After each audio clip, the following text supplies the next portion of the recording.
everybody, this is Derek with the Board Game Spotlight. We're going to talk with Bezier Games. We have Matt and Allie here. We're going to talk about their upcoming Gen Con release, Silver, and then we're going to talk about a really cool announcement that you may have heard about with Werewords. So let's go ahead and take a look. Hi guys, my name is Matt Ryan. I'm the trade show manager for Bezier Games, so if you ever come out to a convention, please stop by and say hi. But what I'm going to talk to you guys about is our new Gen Con release. It's called Silver. And so in Silver, what has happened is your village has been overran with werewolves. And each of the different residents who live there attract a different amount of werewolves. So at the end of the day, you're trying to have the least werewolves in your village. So you're trying to lower your total score the whole game. It's kind of like a hand management card shedding game because you're also going to be able to turn in pairs to lessen your total from 5 cards to even if you can get down to 1 card is awesome. When you're super confident that you feel like you have the least amount of werewolves in your village, you call for the vote. And when you call for the vote, all the other players are going to take 1 additional turn. After that, we all flip our cards face up. The player who called for the vote is correct. He gets 0 for that round, and he gets the Amulet of Protection to use in the next game. But if he's wrong, he has to take the total in front of himself and add 10 to it. And all the other players will take face value, and the game plays in 4 rounds. The other cool thing about this title is it's going to be part of a series that's coming out for us. So this is the Silver Amulet Edition.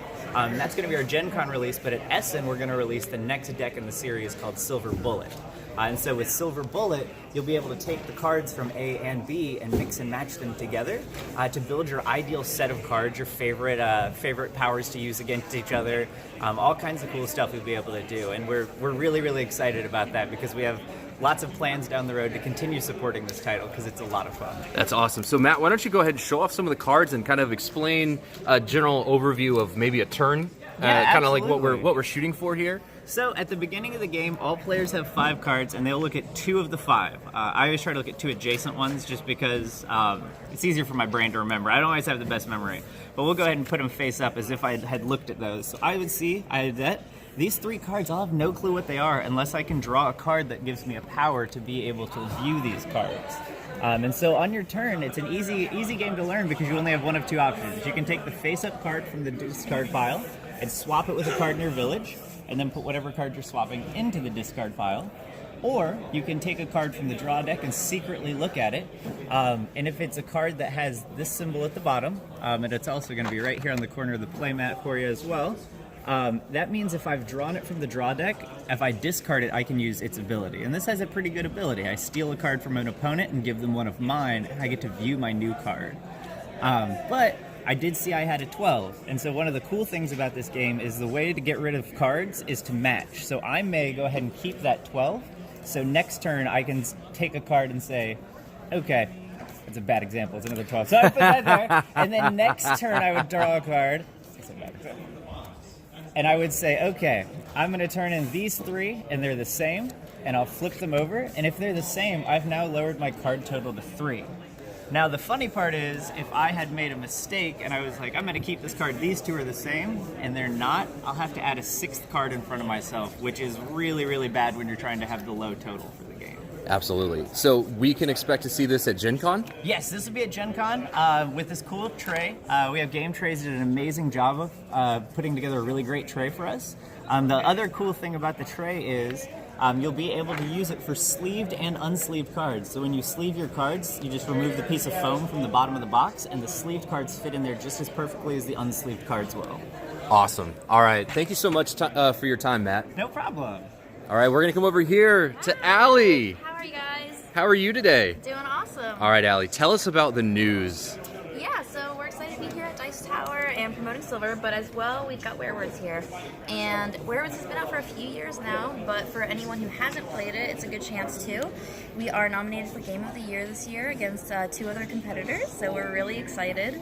We'll find out this month kind of what happens for this field of yours. Awesome. Congratulations. And yeah, if you've not had a chance to check out Werewords, this is available right now, and it's got a really nifty app that talks you through the game. Exactly. Anyone can play. If you have friends that aren't gamers, you want to play with your kids, your mom and dad. It's great to learn. We also have a deluxe version that plays up to 20 players for those big parties that get a little crazy. It's fun to yell and scream at each other. But I like it best because for our one-night fans, it's that great social deduction factor, but this also incorporates the hidden word factor for your board game fans. Awesome. Well, thank you so much for your time, Allie. And of course, we'll look for this announcement soon. Yeah, we're excited. See ya. Hey everybody, Derek, back at Dice Tower Convention. We're here at the Arcane Wonders booth, and we're going to talk with Tony about their newest games. Hey Derek, how's it going? Great. All right, Tony, walk us through what we have here. Great. So yeah, we're just having a great time here. We are showing off actually all of our new releases that are coming out throughout the year. So we have the pre-releases that happened at Origins Game Fair that we're showing off first, and then we're also showing off all of our Gen Con launches, as well as a bit of the something special that's coming soon. Okay, so let's we're gonna do like a rapid fire. We're gonna look at everything you have here, Tony. So talk to us about Volcanic Isle. Okay, so Volcanic Isle is it's a territory control type game where you are settling the lost continent of Mu. So what you are doing is you are going to be inhabiting it and building structures by actually using lava flow that is off of the volcano's eruptions. So you use that lava flow to build the villages and also Moai. But the thing is this, little did we know that when we raise Moai, we're plugging up geysers, which is actually increasing the pressure under the island, and a fissure will form. You also, at that time, roll a volcano die, and if the eruption symbol appears, then you have to pick a random volcano that erupts. In this case, 3 would erupt, which would cause more volcanic lava flow to go out from that volcano. If there is, however, a village, like in this case there was a village built here, it would be destroyed by the lava flow that goes out. Okay. So I don't have enough tokens out here, but you basically you extend each lava flow by 1. Okay. Then the big thing is though, so you're constantly going through this chaotic island frame of people going through and everything erupting, all your stuff being destroyed while you're trying to build the best settlement. But there's one other thing. If you ever have a section of the island that is completely fissured off, then that breaks away and everything on that section of the island is destroyed. Nice. So that is actually how the game gets to end state, is when there are only 2 volcanoes left. That's when the game ends. Nice. So, well, this is absolutely phenomenal production quality, and really excited to get a chance to try to play this one. So yeah, no, we've been having a great time with that. We're going to move right along to Dragon Scales. We just put out a trailer video that kind of gives a little bit of information. But Dragon Scales is designed by Richard Lanius. It is a game of villainy and treasure grabbing. So what you're doing is you are a formidable villain. The vampires, Tatiana. We also have Seventine, the spider assassin. Meserax, the Mindbender, and I have a couple others that aren't out, but we have Torlock, the Barbarian, and we have Grimvale, the Undead King. So we have all these very formidable villains that all play differently. So we have all asymmetric decks of cards that have their special abilities. But what you're all doing is you are loosely forming an alliance to defeat the great Dragon Lord Arcarex. And kind of the thing is this, you're not really working together, but you are. And how the game plays is you're going to be rolling these dice behind your screen.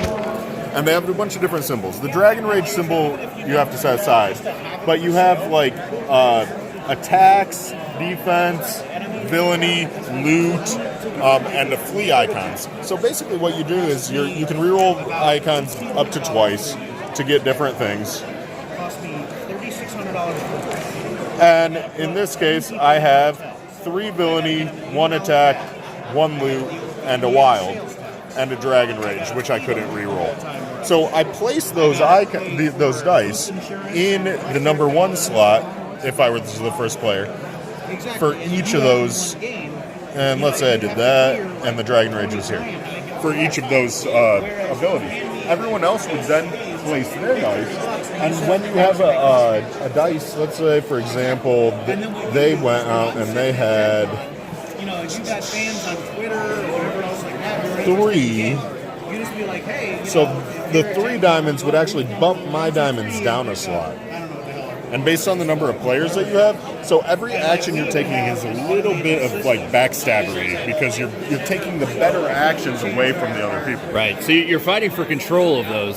Yes, so you're fighting for control of those while you're going along, but And tweets it automatically. And what you're doing here says, is "Get it, tag you're the designer and also apply trying to something." either have one of the two game states. They are either defeating the dragon, which is destroying all of the three of the heads. So you have to deal the damage equal to the head by using the attack action to defeat that head. And the game ends when all three heads have been slain, the dragon has been slain. Or when one of the villains escapes So we sell it for MSRP through the exit. If one of the villains reaches the exit before the dragon dies, a whole different set of end conditions and victory points are given out to different players based on what they did in the game. So there's a lot of, that person's obviously going for flea, so we're going to just keep bumping them down and taking the flea ourselves, which then progresses us along the track. And then, so there's a give and take, a lot of back and forth between players in the game. All right. So tell us about a game that you're actually just announced here at Dice Tower Convention. Yes, so we just announced here at Dice Tower Convention, Foundations of Rome. Foundations of Rome is a city-building game by Emerson Matsuchi, the designer of essentially Spice Road and also Reef and a number of other... Number of different things. You got a new Metal Gear Solid game coming out, all sorts. Yeah, so this game is going to be our first ever Kickstarter. So Arcane Wonders is coming to Kickstarter with Foundations of Rome because it is going to have approximately 100 high-detail plastic... Right, and we have some here. Yeah, so we have samples of what they're going to be looking like. And the way this game works is that you are actually building Rome. So you have all these different plots of land, and there's a little auction type mechanic where you are purchasing the lots, and it's a shared city. So you're all competing for the space, and at the end it will all be like filled out with buildings. So what you're doing is you are building, but as you build like one space. But then later, if you got the plot that was right next to it, you could upgrade and build a bigger building. So you can start building bigger buildings that have population or commerce that give you different resources to utilize throughout the game. It's a very accessible game, but also has a lot of strategy and tactics in it. So it really fits the wheelhouse of easy to learn, but hard to master. What do we have a quarter for this release? We are planning the end of September right now. Okay, so quarter 4. Yes. So we're really excited. We are doing a little promotion at foundationsofrome.com. If you go there, there is a sign up, and if you sign up, you will get a free 2.5-inch first player statue with the order or with a pledge. The Smartphone Inc. We are bringing it to Kickstarter with Cosmodrome sometime this month. It's going to be here in the next couple weeks, where we're basically right now just getting the final touches on the page and the video that we're putting together out there. Here at the show, we are running demos at the Hot Games table, as well as running a live stream event. So if anyone wants to join us on Friday, we have 2 slots where you can sign up and play live. And also what we're doing with Smartphone is over the next few months after the Kickstarter and everything, Arcane Wonders will be bringing it to retail release. For more information about the Kickstarter, you can go to smartphone.cosmodrome.games, and it'll have a sign up with all the information there. Awesome. Well, we're certainly excited to see that one get a U.S. retail release. Yeah, and that's kind of the big hitters that we're doing over the next through this year. Yeah, that's awesome. It's really exciting. We've been having such a blast at the different conventions, and yeah, that's it. Hey everybody, Derek back at the Dice Tower Convention. We're going to talk with Ryder Games. We have Evan Derek here, who's going to walk us through some of their new titles, and we're going to talk about their latest, which is releasing at, I think, Gen Con. It's fulfilling from Kickstarter right now, so let's go ahead and talk with Evan. Hey. How you doing? I'm doing good. How are you? Doing very well. So talk to us here about Crusoe Crew. So this is the Crusoe Crew, and this is part of our graphic novel adventures line. Graphic novel adventures are basically like choose-your-own-adventure comic books. And the Crusoe Crew is different in that it is a cooperative version. So, everyone gets their own book with their own character. And about 70% of the panels are the same, but 30% are different. So, if you're playing Netta, you will see stuff in your book that no one else will see. And you can, this is 1 to 4 players. Basically, you're hunting for treasure. You're the children of Robinson Crusoe. And you can pick which kid you want to be. And then you actually read through the books together. There are puzzles to solve. There's treasure to find. There are different islands to explore.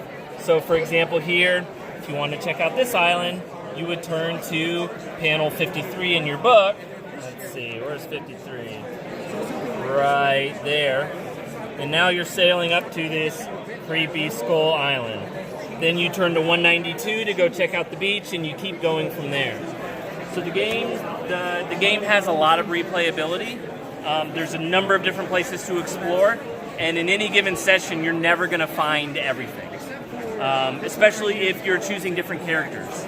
So if one game you're playing Netta and Gabby, you might have a completely different experience than another game when you're playing Kik and Sarah. So this has been really well received. It's totally unique. There's nothing else out there like it. It's great to play with families and kids, but it's also really good to play for adults and gamers. Some of the puzzles in here are incredibly challenging. And even when we were sitting around a bunch of grown men playing this game, we couldn't solve a bunch of them ourselves. They're really, really challenging. Yeah. Awesome. All right, so let's go ahead and talk about some of your other games coming out. You're fulfilling right now Detective City of Angels. Yes. And it is releasing at Gen Con, right? And Yes. you're also having here a soft release at Dice Tower Convention. So we have a soft release of Detective City of Angels here. The beautiful Vincent Dutrait Vincent art behind Dutrait me. artwork, absolutely Gosh, fantastic. he is the best. I love Vincent. Not only do I love his artwork, but I love him. I love working with him. He's a blast. So we have, this is our soft release. We have a number of copies we got in here early. This is the first place you can buy them. They are all, I think they're almost in all of our backers' hands right now. There's a couple of international backers that are still waiting on it. And then we're going to have 300 copies at Gen Con. Awesome. And then after that, you might be able to buy it on our web store.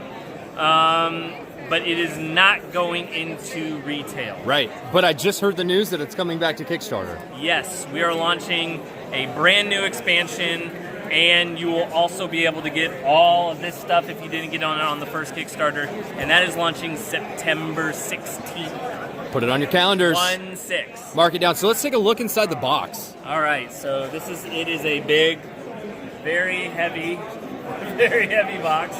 We wanted, you know what? There aren't enough coffin boxes these days. So we decided, you know what? Let's put it in a coffin box, like one of the old Fantasy Flight box. So it's big.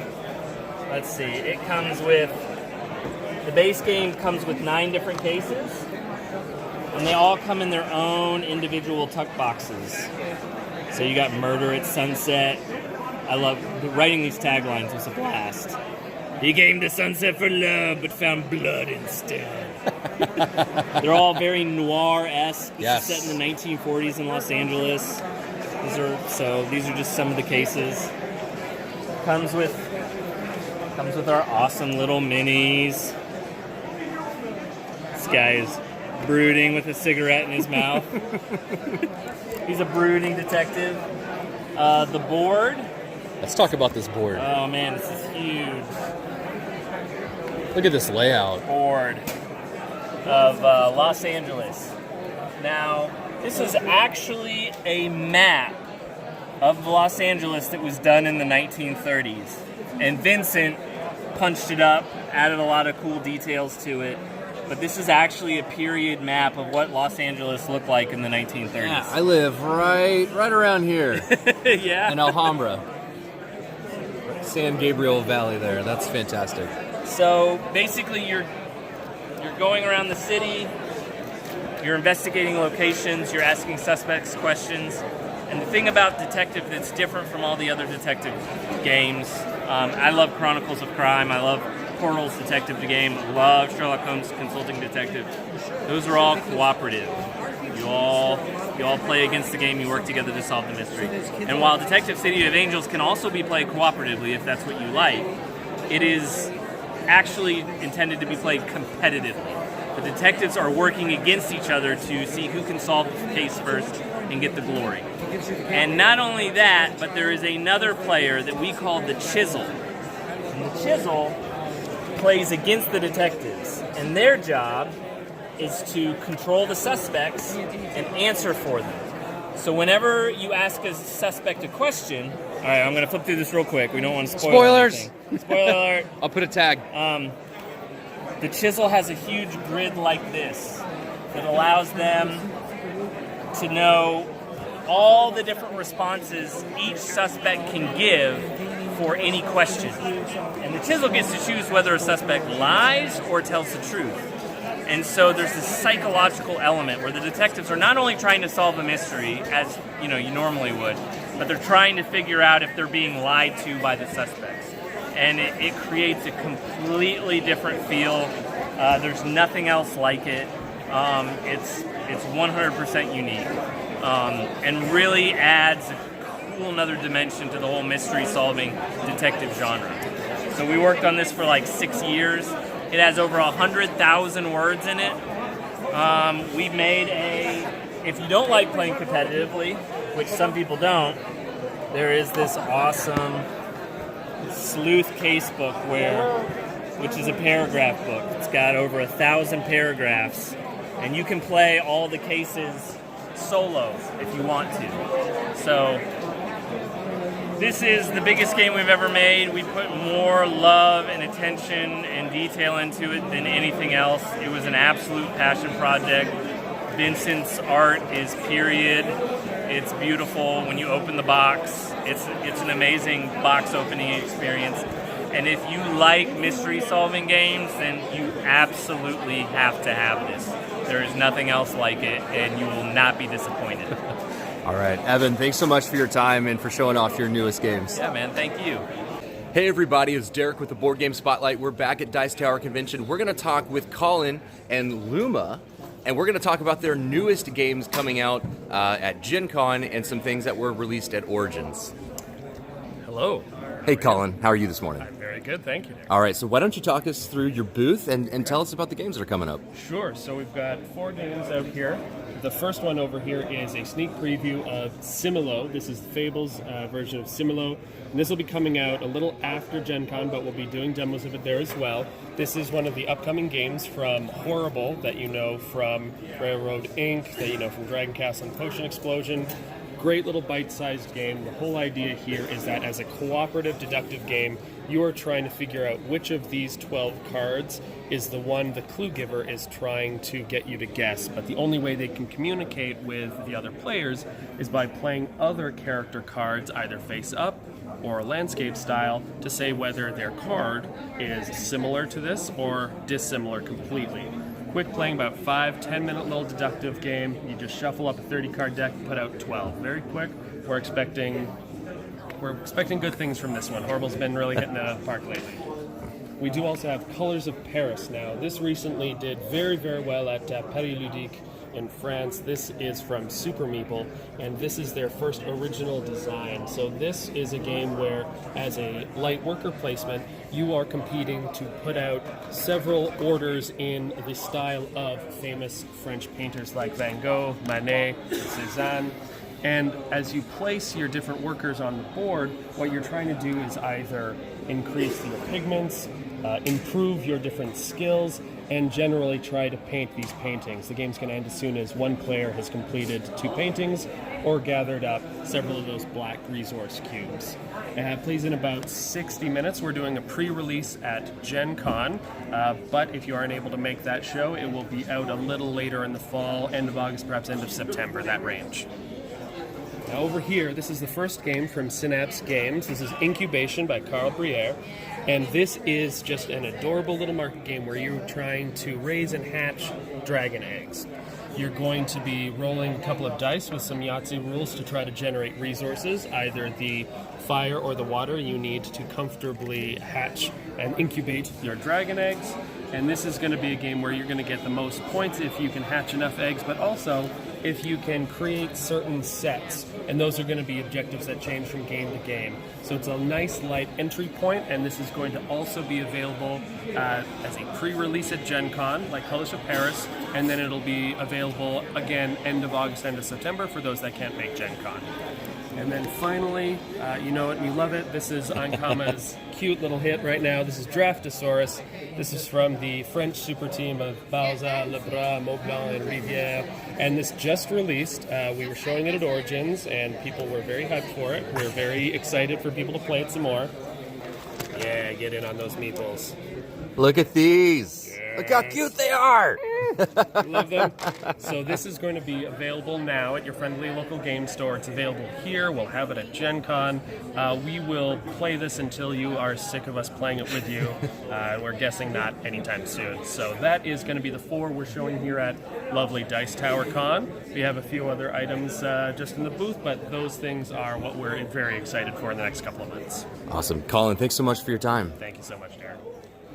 Hey everybody, it's Derek with the Board Game Spotlight. We're here at the Greenbriar booth. I'm going to talk with Julie about their games that they're showing off here at the convention. So let's go ahead and take a look. Hi Julie, how are you? I'm great, how are you? All right, talk to us about what you're showing off here at the convention.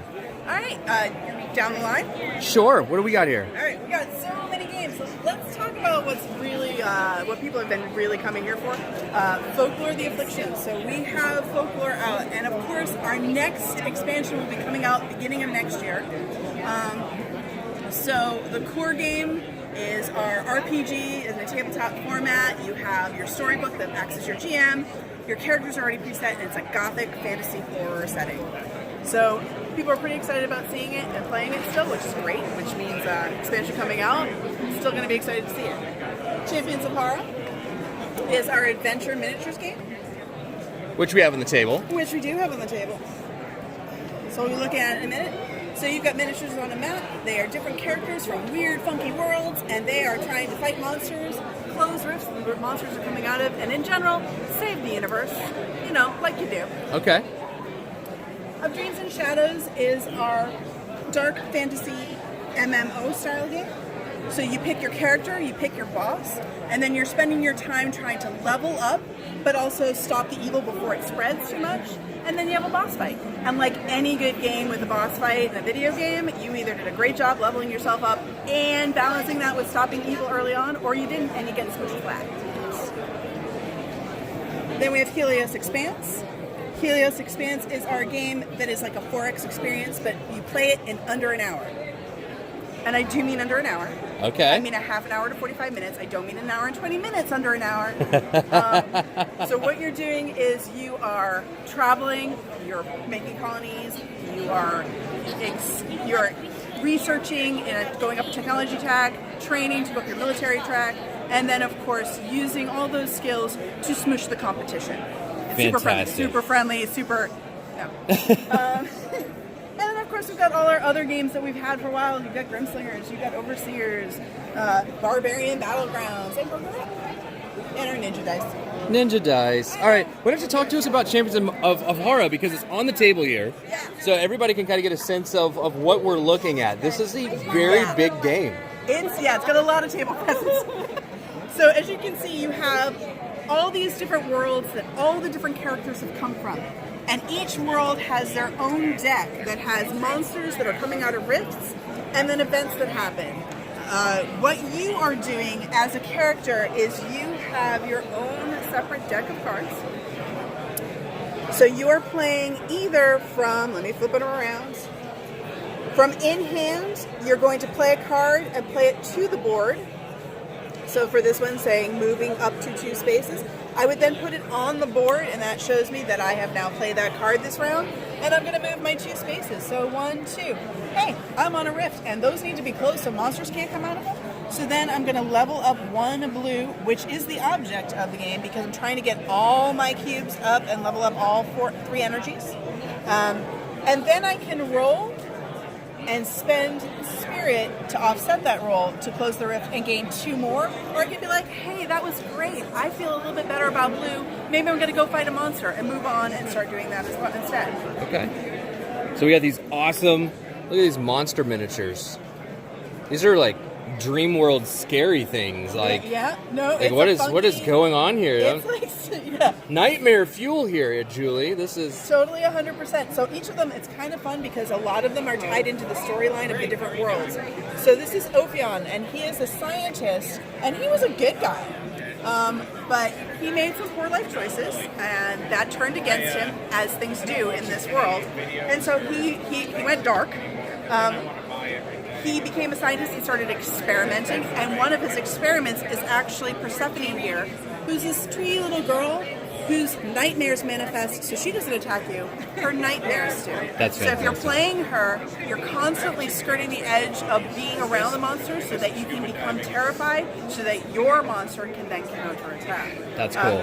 So that's like, a lot of these characters have their own unique way of fighting, and also this balance. We're talking about a lot of asymmetry here then among the characters and how you're going to play and solve the puzzle. Right, and you can play, if you're a beginner player, you might want to do one that's more straightforward. Kuma and Karu, who's a little boy, and his bear, his pet bear, are pretty straightforward. They hit things. It's a rock bear. He moves earth. He's a so it's an earthquake. He's a hammer. So he's pretty straightforward and easy to play, as opposed to my girl Soph here, who is constantly in movement and balancing movement and heat, because she can self-implode if she doesn't focus on making sure that her movement and her heat are in balance. Okay. So it helps, you push that edge because that heat gives her an edge on attacking, but then if she stands still for too long, she can implode. That's really, really, really cool. Yeah. And this, I do know a little bit about the game too, that it actually has a couple different modes of play. Is that right? That's absolutely right. So you can play a versus King of the Hill kind of game, where you're just trying to level up your 3 energies and be the first one back to the dojo. So it's still not a really attacky PvP kind of a game. It's more thwarting somebody from getting the win type of thing. Or you can play it in a co-op mode, and there's actually 12 different co-op scenarios, which is why you have a couple different boss monsters. But you also have different scenarios like keeping the worlds from disappearing altogether. So you have different things, and they're all thematic, but they're also pretty fun for different styles of gameplay. Awesome. Well, Julie, do you have anything coming up that you want to tell our viewers about? So we are looking at a couple of really cool expansions from some of our games that are already out. So Barbarian Battlegrounds, which is same designers, actually. Leaf Pile Media were the design team that made Champions of Power, also made Barbarian Battlegrounds. We love both games.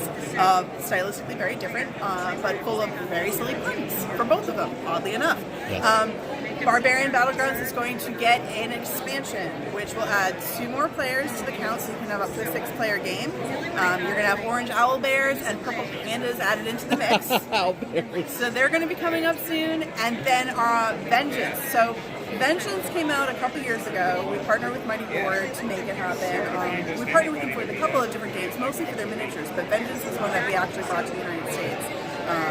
And they are so they pulled the game and are re-releasing it with an expansion called Vendetta, which is going to pit much more directly players against players, because in the core game, it's more of a puzzly, you're kind of working on your own, and there was a concern there wasn't enough player interaction. Mm-hmm. Vendetta lets you maybe skirt the side of making alliances with the bosses in the game so that you can have more player interaction, and not in a very nice way. Okay, so a little bit of backstabbing, a little bit of You are the anti-hero. one-upping, the anti-hero. The super anti-hero. Wow. Yeah. Okay, that's a lot of anti-heroes. Yeah. All right. Julie, thank you so much for your time.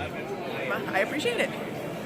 Hey everybody, it's Derek with the Board Game Spotlight. We're back at Dice Tower Convention. We're going to talk with Lucky Duck, and we have Anthony here to walk us through their games that they have at the booth that they're showing off in anticipation of what's coming up in 2019 and 2020. Good morning, Anthony. Good morning. How are you today? I am doing great. I hope I wake up in an hour or two. It's an amazing time down here in Florida. Love being here at the Dice Tower Convention, but it's like half vacation, half convention. Sometimes it feels like. So mornings at the booth are especially exciting for somebody like me. Of course they are. So why don't you talk to us about Chronicles of Crime for those of you who may not know about it? Chronicles of Crime, I'm sure a lot of you watching out there know about Chronicles of Crime, our amazing cooperative crime-solving game here.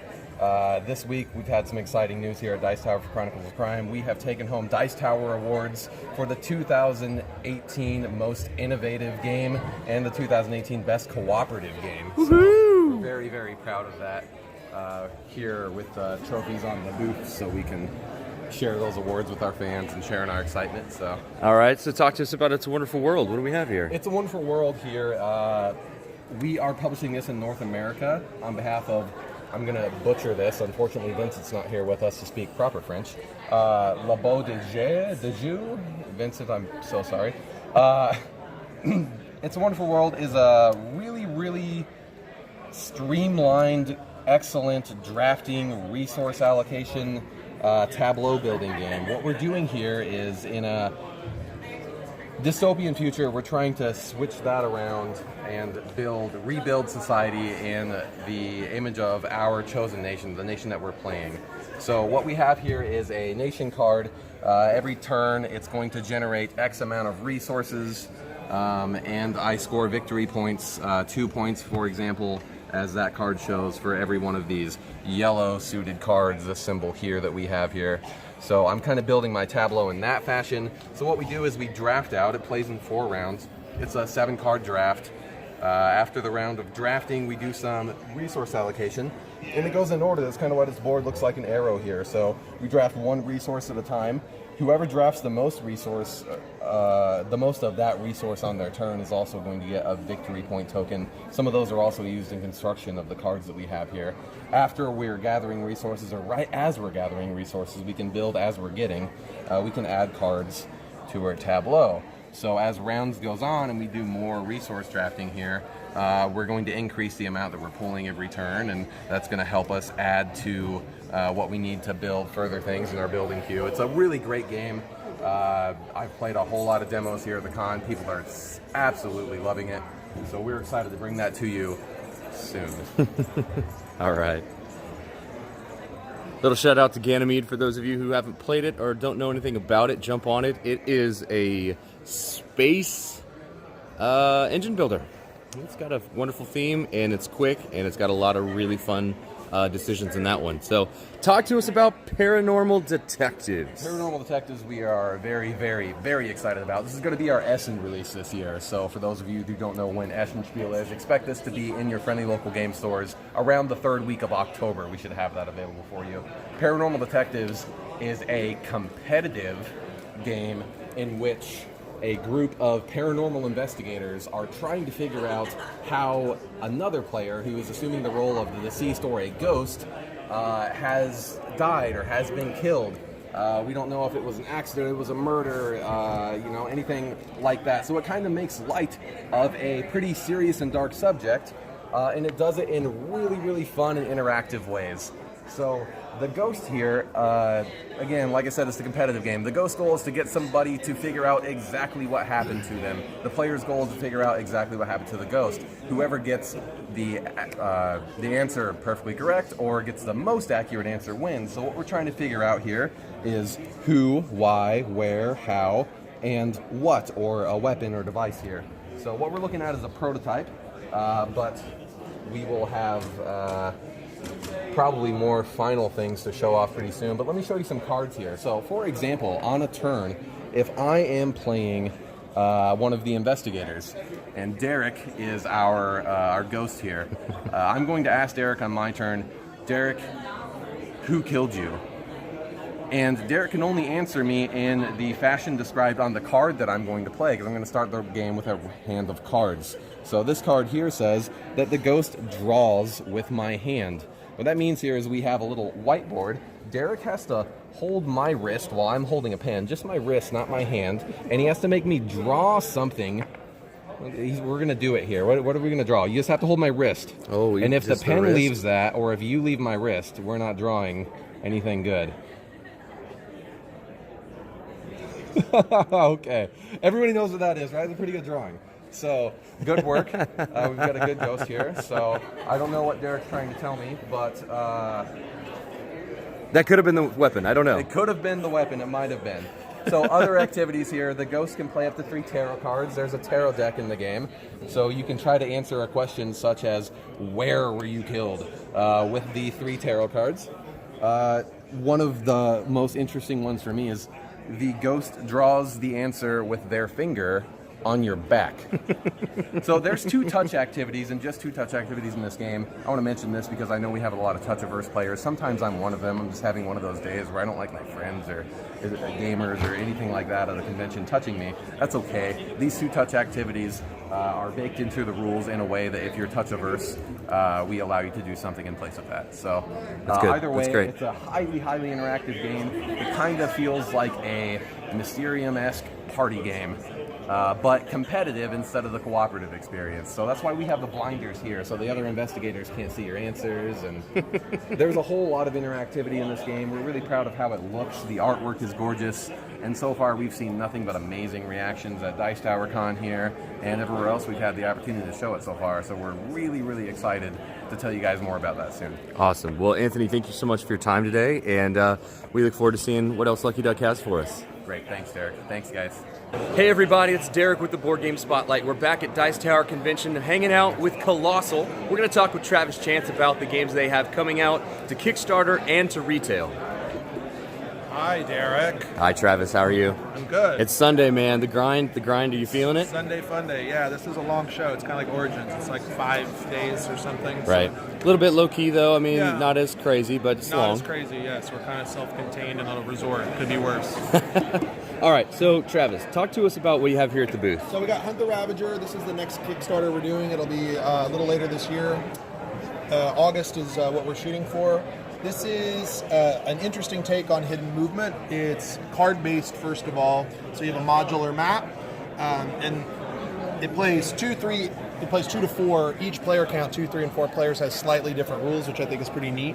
My favorite thing about this game is it's not binary. It's not if the hunters catch the hunted, the game is over. It's instead point-based. It's like almost objective-based. So depending on how well you can do while you're being hunted, you'll still get points while the hunters are trying to do that. And then you switch. So that way each player gets a chance to play the role. So you don't have that one player that's like, cool, we played for 2 hours and you were Jack the Ripper and we just kind of ran around in a circle saying, are you here, are you here, are you there? Everybody gets to have the same amount of fun in the same way over the course of the game. It plays really quickly. It's pretty interesting. Nice. So 2 to 4 player game. 2 to 4 player game. 1 versus 1 though, 2 player head to head, right? Yeah. And art by Andrew Bosley. So for those of you who are, you know Andrew Bosley from Everdell. I know he's done a few other things. Really, really beautiful stuff. So Planet, the second edition for sure. yeah, there you go. All right, Terrors of London, man. Terrors of London. So we're fulfilling this right now. People are getting it. This is our deck builder. Ascension style was, I call it a deck accumulator. This game, It's a weird way to phrase it. It doesn't do anything necessarily new. I think it just does things better. so we've got the standard row of cards that we buy from. We've each got a character with a unique power. We've got some slightly different stats. So here you see Azazel has 50 life, while Lilith only has 45 life. We have different abilities, and we're trying to kill one another.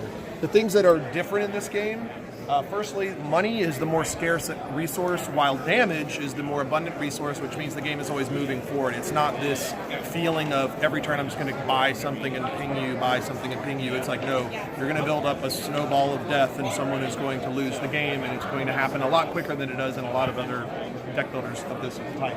Right.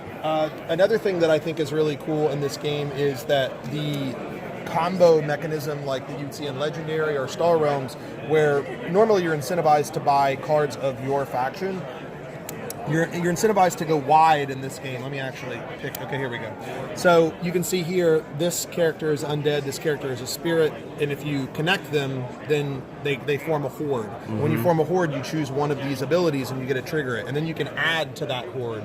So if you have, say, a beast, You could Lego block this guy in, and now I can trigger another one of these abilities that I haven't used yet. There's some other cool stuff, like when you buy relics, which are not really like bases in Star Realms, but they are in so much that they set out on the table instead of like getting shuffled through the deck. They go right into play, and you get to start using them immediately. Right. Instead of this, buy them, put them in my discard pile, hope that I draw it, put it in, oh, it got blown up, start the process all over again. You get in, everything in this game is just quicker. It gets to the point a lot faster. Right, and those artifacts are activatable. Right, Yeah. with special powers, they're going to deal damage, let you draw more cards, Yeah, like or here, the talisman, certain. You choose two things: you can regenerate one, deal a damage, or gain a coin. Right. And the cards that are expensive in this game, the thing that's really neat, I think, is that they are heavy hitters. And when you get one in your deck, because you're not buying stuff every turn, you are buying stuff, but you're not buying just a million cards every turn like you do in other games. Like this guy here, the Behemoth, 4 damage, regenerates 2. You gain 2 more damage the first time you activate a horde, and then he gains 2 more damage and can regenerate. I mean, this guy is going to like smash someone's teeth out of their face like pretty quickly. Your deck size tends to be smaller, which means you're going to draw them a little quicker. There's lots of ways to manipulate things so you can get it in there. It doesn't have one of the things that I hate in deck builders, which is introduction of new information. There's not like tons of card draw on your turn, so that the other player sitting there watching you rock how you're going to process your new information. So I think it's awesome. I mean, I think it's a really, really good game. It's 2 brand new designers, brothers, who also did the art. Pie Brothers, these South African guys, they're awesome. And we can expect to find this at Gen Con? For sure, yeah. Okay, right on. Now, looking over here to the booth, I see a little game that people are probably excited about checking out, right? Yeah, this is Mezzo. This is our big, and this is the miniatures are final production copy, but the rest of it's prototype, so do forgive. They're pretty little, as far as miniatures go. They're small. Travis, I don't know if you could have gotten these any smaller. Yeah, I mean, he's throwing an Olmec head, just normal stuff you see in normal. I've got to compare these to Simon Minis, and these are pretty tiny, I got to say. Yeah. So this game is the first big box game from Small Box Games from John Cloudus. This is a miniatures game. It's not really necessarily an area control game. It's more of a conflict-driven game where you skip to the chase. So in normal conflict-driven games, you have a home base, you put your guys there, you move them out, they fight, they retreat, you build back up, you rinse and repeat. In this, there's 3 ages. At the start of each age, we put our guys where we want to put our guys based off of some criteria. We fight, we resolve. There's multiple ways so winning the battle will award you the altar. So that's how you typically get victory points. You can also have whoever has the most shamans in the fight can then put over here and trigger abilities. And you also get points. And then whoever has the most warriors in a fight triggers them and puts them over here. So there's 3 ways to win. So you could be like, I'm not going to win this fight, but everyone's fighting over there and there's no warriors. I'm going to sneak 1 warrior in. Right. Even though you may not care about winning that particular area or that fight, you may actually just care about the area control over here on this board. Correct. And then how the system of the game works is we each have 5 cards with 3 options on it. We're going to shuffle those up. We'll have a small hand of those. We choose one, we put it down, we flip it over, and then we go and we take turns. We go around based off of whose champion is present, which are these guys. There's the Iguana champion. Iguana tribe champion. And then it's action selection. So you get to see what people can do, and then you're kind of hedging. There's all kinds of neat stuff in this. There's ways that you sacrifice. You can sacrifice to the wrathful god and get extra benefits. What's cool in this is when you sacrifice, when your guys die, they're dead. You got to bring them back from the afterlife to use them again. It's not like a normal game where, my guy dies, goes back to my supply, I'll get it later. So you can mismanage your units. I've seen people come in and in the second age, third age, are like, I've only got 3 guys because everyone's in Jabulba right now. What's going on? And then, so it's got this really nice cadence to it as far as area control goes. Absolutely. And we're building pyramids. Look at these pyramids. Yep. There's the 3D add-ons from the campaign, and then these will be a little thicker, but you can see kind of the way that those will tier. And each player, when you build a pyramid, they place their color there, so you'll have different levels of people having different colors. God is vastly different. Asymmetric. Yeah. Well, and not asymmetric by today's standards of asymmetry, but asymmetrical. But each of the guys is going to do something different. They all have a hook, and they approach the game in a different way. It's one of the coolest games I've played in terms of area control, conflict-driven games. Those are my favorite types of games, like Kemet, for example. Absolutely. When can we expect to see this one? I think we're thinking fall for this one. We're talking about Q4, October, November should be in stores. We'll be fulfilling before that. But to the general public, yeah, we're not. This won't be for Gen Con. Maybe Essen. We'll probably have it for Essen. Okay, great. Yeah. Thanks so much for your time, Travis. Thank you.